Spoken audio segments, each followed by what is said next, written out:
So you finished your knitting and you want to get the stitches off. It's time to bind off. And in order to do that, we're going to play a little game of leapfrog. So I need 2 froggies on this log, my right hand needle log. And to get the frogs on, I have to knit them. So I'm going to knit 1,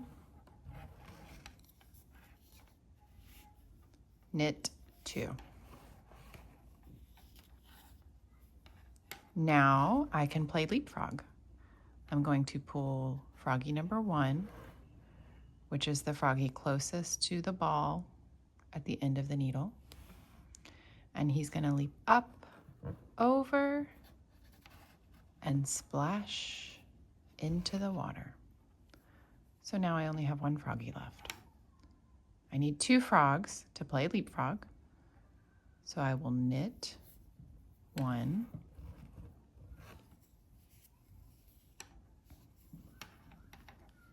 leapfrog, over.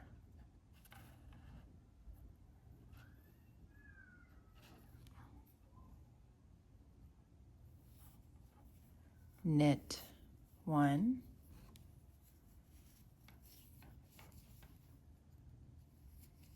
leapfrog, over.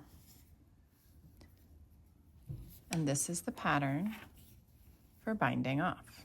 Knit 1, leapfrog. You can use your needle to leapfrog like this. For the children, I typically have them use their fingers. It's a little bit easier for small hands. Once you've gone all the way across your row,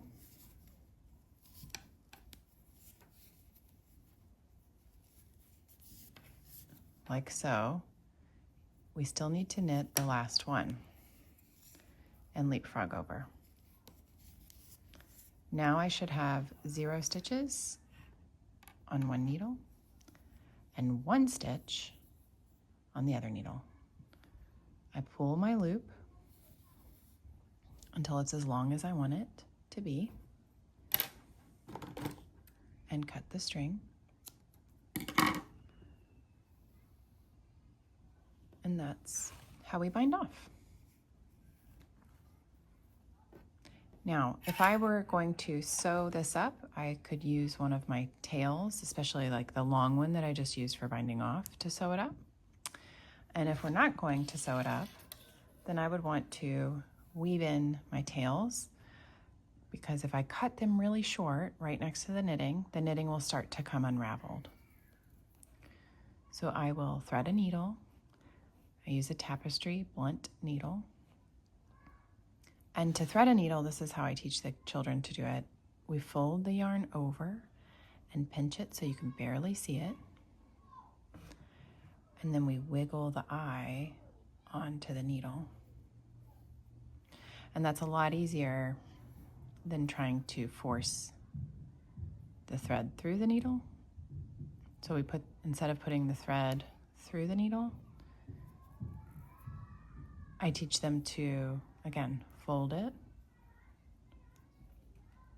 pinch it so you can barely see it, and wiggle the needle onto the thread.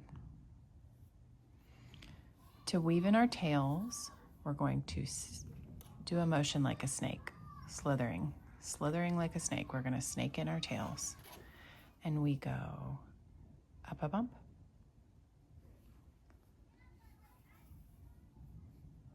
down a bump.